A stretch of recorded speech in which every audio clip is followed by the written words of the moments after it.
working. I didn't know it was. It'll make you work. Thank you. Well, thank you very much. First and foremost, I want to thank John and the SET committee for the invitation to speak here. And I want to congratulate them on their 10th anniversary. Anybody who puts these types of meetings on knows how difficult it is. The meetings keep getting better and better every year, and I'm sure they'll continue to do so. Our session, last session this morning here, is basically can be summed up in endovascular first. Should everybody who has lower extremity arterial occlusive disease have an endovascular approach first before they have any type of surgical approach? We have a very distinguished panel. We've tried to maintain some equipoise here, so we have a vascular surgeon, Dr. Scott Stevens. We have an interventional radiologist, Dr. Claudio Schonholz, and we have half vascular surgeon, half interventional radiologist, Dr. Josh Adams. So we've maintained complete equipoise here. What we're going to do is we're going to present some cases, then we're going to present them to the panel, ask them how they would approach them, and then I would certainly open it up to the audience. I'd be very interested to hear how various members of the audience would also handle these cases. I think it's important that if we're going to look at these, I have no financial disclosures, if we're going to look at these, that we need to get some data that will tell us about the patency rates of the various procedures that we're going to discuss. If you go to my institution, you talk to 6 vascular surgeons, you'll get 7 different patency rates for all kinds of various procedures. So it's important that we have some basis. So what I did was I went to UpToDate and got the most recent data from UpToDate. Now some of you may quibble with UpToDate, but let me tell you this, that it is the most commonly quoted journal by the plaintiff's bar. The plaintiff attorneys have found UpToDate, let me assure you. So you at least should know this data. You have some clickers in front of you, and I just thought it might be interesting. You can see the little thing, so we'll put some basic question here, like, what's the patency of an aorta by fem at 5 years? It's just A, B, C, D, and E. What do you think the patency of an aorta by fem at 5 years is? Okay, do we have data, or should we just go to the answer? Do we have any data?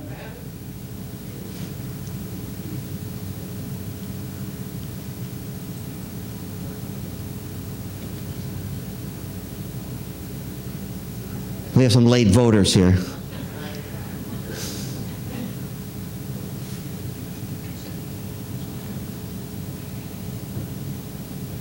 Okay, very interesting. So if we go back to the slide, the data of an aorta, it's very interesting to me. The data of a patency of an aorta by fem at 5 years, 80 to 90%. Okay, let's take the next question. What's the patency of a fem-pop with vein at 5 years?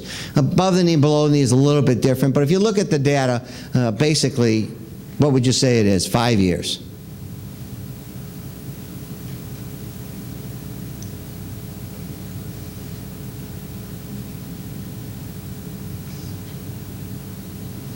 What's the majority say?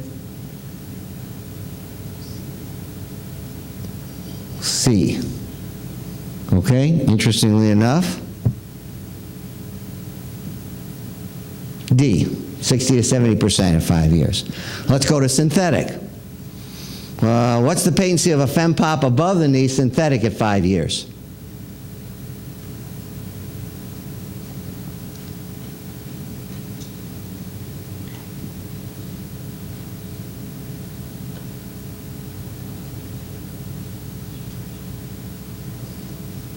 Okay, well, next slide, we'll see the answer.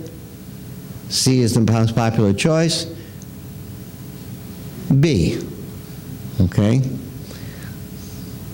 Let's go to the next one. What's the patency of a fem-pop below the knee with synthetic graft?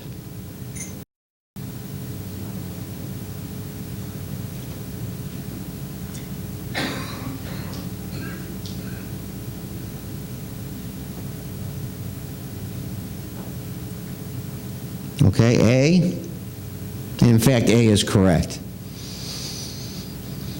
What's the patency of a fem-tib graft at 5 years with vein?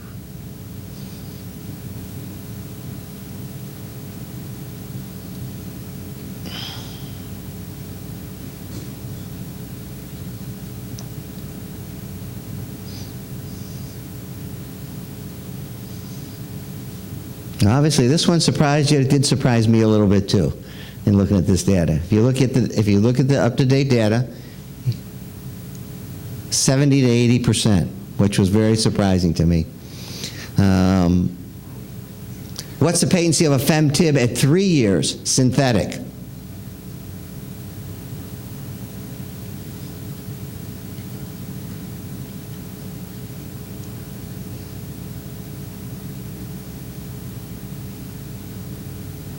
Really? Really? Okay, have the slide back. 20 to 30%. Okay.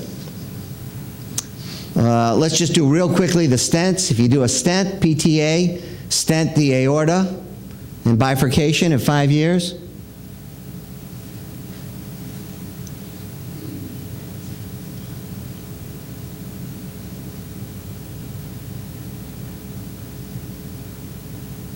Okay. 60 to 70%, D. What about the patency of a PTA and 2 stents, SFA, task C lesion? 1 year.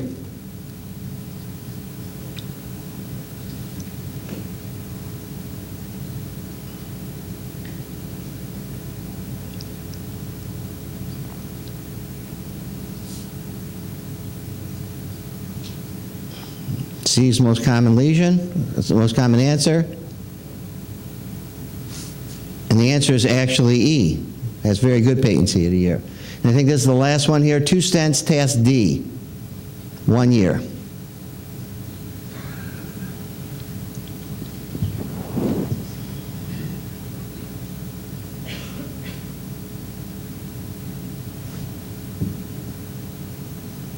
Okay.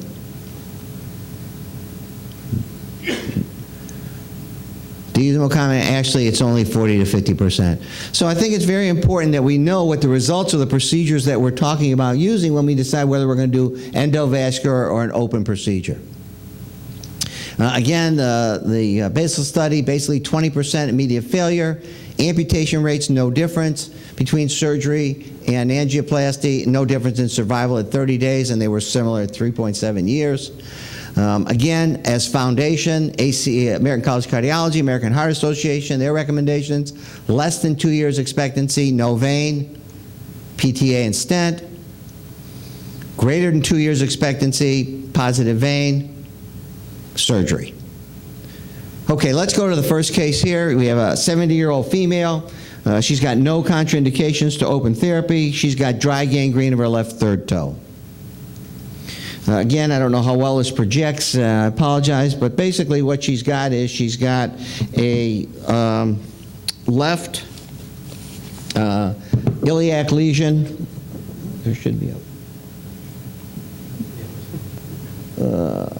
so much for that. Okay. She's got a left iliac lesion. She's got, there we go.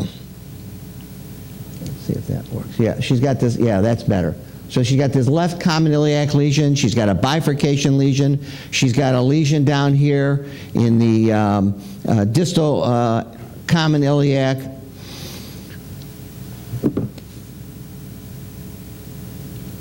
You can see the angio running through here. I think I have a still picture. You can see she's got the common femoral lesion there.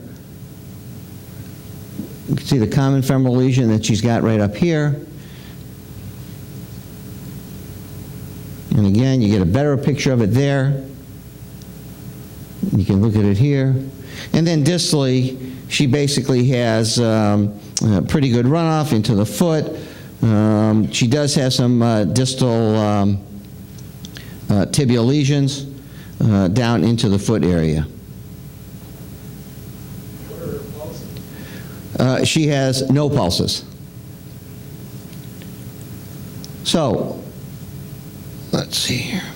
Okay, so the findings in this lady basically is summarized. She's got dry gangrene of her third toe. She's got an aortic bifurcation lesion. She's got a common femoral lesion. She's got some distal pedal lesions into her foot.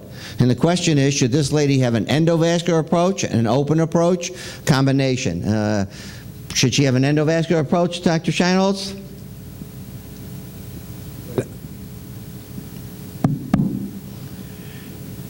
I think this case is a good example of a case that the patient may benefit by doing a combined treatment. There is no doubt that the iliac lesion can be improved with the use of a stent. The image is not that clear to me in order to decide if I need to do a kissing stent here or not, but the left iliac artery, the common iliac artery lesion, can be addressed with balloon angioplasty and stent placement. The question is, how do you access that lesion? And no doubt that the easiest way to do it is coming from the femoral artery retrograde. But the problem in this patient is that that left common femoral artery is very diseased. It has a lot of plaque, calcified plaque.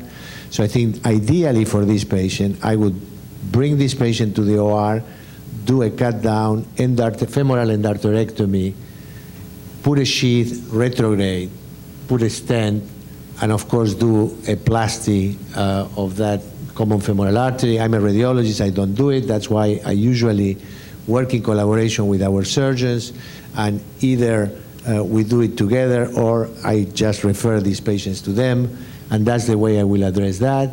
If you want to be more detailed, maybe you can do an intraoperative arteriogram to define better the tibial vessel lesions, and if you want, in the same way you put the sheath retrograde to go and treat the iliac artery, you can now place the sheath antegrade. The SFA is normal, and if you need to go with small balloons and treat tibials if necessary, you can do that and get a complete treatment of the patient in one session. Now, I'm just going to say, some would suggest, in terms of endovascular first, that they would do an angioplasty and stent or atherectomy of that common femoral lesion. How do you feel about that? I personally don't like that. I think that the common femoral artery so far has not responded well to endovascular treatment. It's a vessel that, unless we are dealing with a patient that is very obese, like the ones that Marcelo showed, the femoral artery is easy to access, and many times the common femoral artery also involves the origin of the profunda and the SFA, and by doing a detailed endarterectomy, you are sure that you are giving the patient the best solution.